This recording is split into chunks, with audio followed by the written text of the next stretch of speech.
Hello everyone. Welcome back to 신나게 놀자. 사이언스, 테크놀로지, 이코노미, 스트래티지 등을 고민하면서 노는 곳입니다. 요즘 중공도 LNG 운반선 수주 총량 상당히 증가하는 것 같고요. 그래서 이거 한번 살펴보고 중공의 기술 수준이 삼성중공업과 어떻게 다른지 한번 비교해 보겠습니다. UAE의 국영 에너지 기업인 ADNOC, 이것의 해양 물류 서비스 자회사인 ADNOC LNS가 17.5만 큐빅미터급 4척을 중공의 장난조선소에 다시 추가로 더 발주하는 것 같습니다. 지난 3월에 2척을 같은 조선소에 발주했기 때문에 금년 들어 전부 6척입니다. 금액으로는 6척 전부 한 12억 불 조금 넘는 것 같습니다. 한 척당 대략 2억 불 남짓, 이 정도죠. 그러니까 한국보다는 싸긴 쌉니다. 그런데 장난조선이 아직은 대형 가스 운반선 근조 실적은 없는 것으로 알고 있고요. 금년에 ADNOC 발주받은 6척이 첫 경험입니다. 납기일은 2025년부터 2026년 사이 이렇습니다. ADNOC가 왜 지금 저렇게 집중적으로 발주를 하는가? 현재 그 UAE는 그 며칠 전 영상에서 한번 다루었는데 DAS 아일랜드, 다스 아일랜드의 가스 액화 공장에서 연산 한 580만 톤 생산하는 게 다인데 2030년까지 최소 200억 불 정도 투입을 해서 그 푸자이라 지역에 현재의 1.6배 규모인 연산 960만 톤, 480만 톤 트레인 2개를 새로 만들어서 총 LNG 생산 능력을 연간 1540만 톤으로 끌어올리겠다. 그래서 수출량을 2배 이상 끌어올리겠다. 그래서 2030 프로젝트를 지금 진행하고 있다 이겁니다. 현재 하고 있는 일은 미국의 맥드모터사한테 사전 설계 업무 맡겨서 시작했고 이제 건설을 내년부터 본격적으로 시작한다는 겁니다. 그래서 2027년 초에 초도 생산 시작된다. 그러니까 아마도 이 생산 일정에 맞추어서 가스 운반선 발주가 이루어지는 거 아닌가, 이렇게 이제 짐작할 수 있겠죠. 그래서 이제 제가 대략적으로 한번 산수를 해보니까 UAE가 새로 만드는 공장의 LNG를 전부 배로 수출하려면은 가스 운반선이 적어도 한 16척 이상 필요할 것 같다. 그러면 금년에 이미 6척은 발주가 돼버렸으니까 10척가량 추가 발주가 있지 않을까, 이렇게 예상할 수 있을 것 같다는 겁니다. 그런데 문제 남은 것도 전부 중공으로 발주할지 주목이 되는데, 그래서 보도된 장난조선의 그 기술 수준이라는 그걸 한번 봤더니 엔진하고 화물창 그 자체는 한국과 차이가 있을 수가 없습니다. 그렇죠? 같은 물건 외부에서 조달해서 이제 건조를 하는데 여기에 부가 기술을 얼마나 개발했는가, 그 다음에 또 얼마나 정확하게 성능이 발휘되도록 만들어내는가, 이런 차이 아니겠습니까? 그래서 오늘은 핵심이 정발가스 재액화 기술이니까 이 기술 격차를 한번 보겠습니다. 지금 보도되기로는 중공은 아직도 부분 재액화 수준이라고 스스로 말하고 있습니다. 부분 재액화. 과연 몇 프로나 재액화한다는 것인지 이걸 밝히지를 않고 있습니다. 부분 재액화니까 50% 재액화한다는 건지 10% 재액화한다는 건지 알 수 없습니다. 그런데 삼성중공업은 어떤가? 이미 2020년에 냉매 없이 정발가스 전부 완전 재액화시키는 그런 차세대 재액화 시스템 개발해서 특허받고 미국 ABS 승급에서 상세 설계 DDA 인정까지 다 받았습니다. 제품명이 엑스랠리라고 합니다. 100% 재액화라고 삼성중공업 게시판에 그렇게 공개를 하고 있습니다. 그래서 재액화라는 게 뭔가 매우 중요합니다. 화물량의 손실을 방지하는 핵심 기술이죠. LNG는 영하 162도 이렇게 초저온으로 냉각해서 액체 상태로 배달을 하는데 화물창 그 내부에서는 그 액체로 이제 그 배달되는 그 과정을 가만히 상상을 해보면은 내부하고 외부 온도 차가 상당하지 않습니까? 내부는 영하 162도 이하로 162도로 유지가 돼야 되고 외부 같으면은 가령 뭐 적도지방 지나가면은 그 뭐 한 40도, 50 이렇게 올라가지 않겠습니까? 차이가 얼마입니까? 그 200도 가량 날 수도 있잖아요, 최대.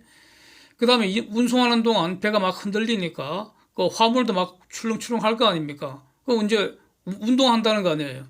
그러면 그 운동하는 속도, 그 화물 질량 하면은 2분의 1 mv 제곱이라는 운동 에너지가 발생하고 이 운동 에너지가 화물 창비하고 마찰하니까 부딪힐 테니까 또 마찰 그 에너지로 바뀌고 그리고 모든 에너지는 궁극적으로 다 열로 바뀌니까 열은 온도를 상승시키죠. 온도 올라가면은 액체가 증발하게 되고 그러면 기체가 됩니다. 기체가 되면 부피가 600배로 늘어나니까 화물창 내부 압력이 계속 높아지는 거죠. 그래서 가만히 놔두면은 대형 사고가 일어날 수 있다는 겁니다. 네, 압력 높아지면 그 한계를 넘어가면 폭발하는 거죠. 그래서 이걸 증발가스를 이 자연적으로 증발하는 건 어쩔 수가 없고요. 그걸 증발 못하게 하는 방법은 없습니다. 그래서 밖으로 누출을 시키는 겁니다. 일단 그러면은 그 누출시키는 가스를 가지고 일부는 선박의 추진 연료로 사용하는 거죠. 그 가스 태워서 배가 나아가니까 추진력을 얻으니까 그리고 남는다 이 말입니다. 그게 바로 증발가스입니다. 이 증발가스를 처음에는 어떻게 했습니까? 태워서 갖다 버렸습니다.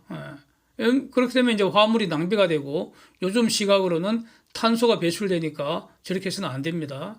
그래서 다시 재액화 기술을 개발을 하게 된 거죠. 뭐 이렇게 간단합니다. 그 아이디어는. 그래서 가스를 다시 액화시켜서 화물창으로 돌려보내줘야 하는데 그렇다면은 이 가스 운반선에도 가스를 액체로 만드는 일종의 액화 공장이 있다. 이렇게 보면 되는 겁니다. 그런 겁니다. 문제는 증발된 가스 전부를 다시 액화시켜서 화물창에 돌려보낼 수 있는가 이겁니다. 전부 다 액화시켜서 화물창에 돌려보내는 게 제일 좋으니까요. 그래서 중국은 아직 다 못하고 일부만 한다는 겁니다. 그 일부가 몇 프로인지 모른다는 겁니다. 근데 그 삼성중공업 같으면은 증발된 가스 전부 지금 재액화시킬 뿐만 아니라 재액화 과정에서 지금 냉매도 전혀 사용하지 않는다는 겁니다. 그 다른 어떤 최고 기술이라고 자랑하는 다른 그 곳들에서는 냉매를 사용해서 재액화시키는데 삼성은 냉매도 사용하지 않고 그냥 재액화시켜버린다는 겁니다. 그러니까 훨씬 낫다는 겁니다. 이런 최고 기술을 2020년부터 제공하고 있다. 이렇게 삼성이 이건 자랑할 만하잖아요. 자랑하고 있습니다.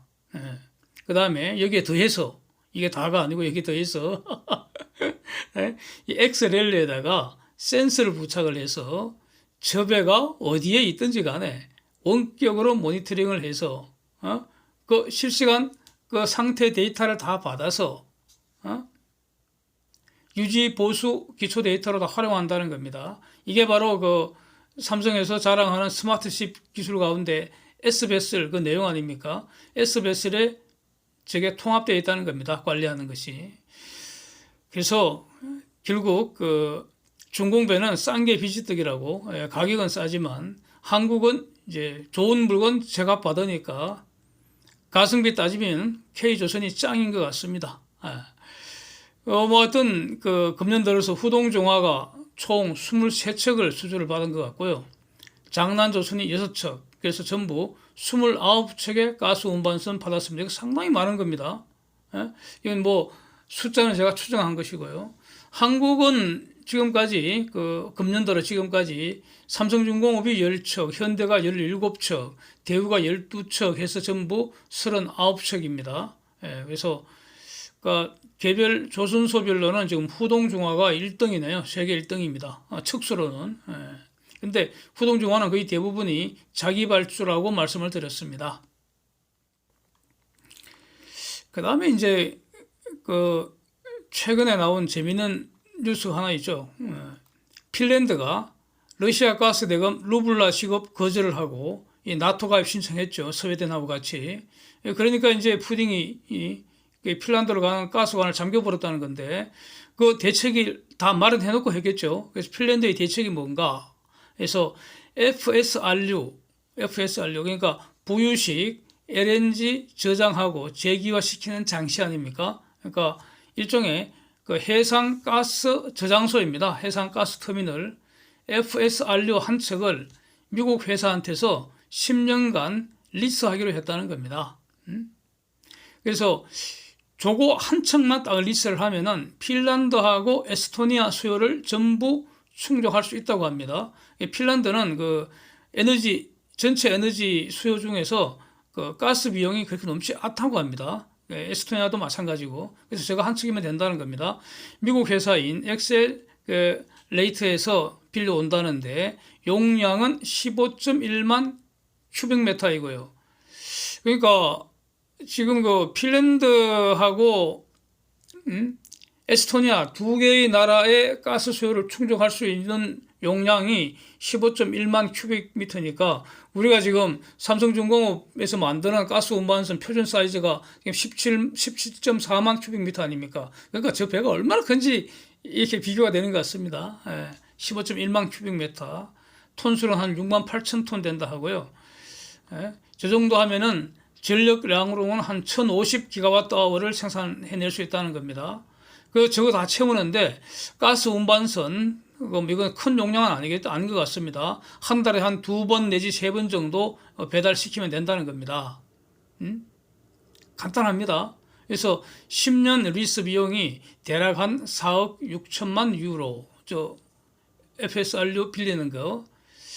그러니까 뭐 러시아하고 그 빠이빠이 하는 비용이 뭐 저 정도 왔다 갔다 하는 금액인 것 같습니다. 예. Thanks for watching. See you next.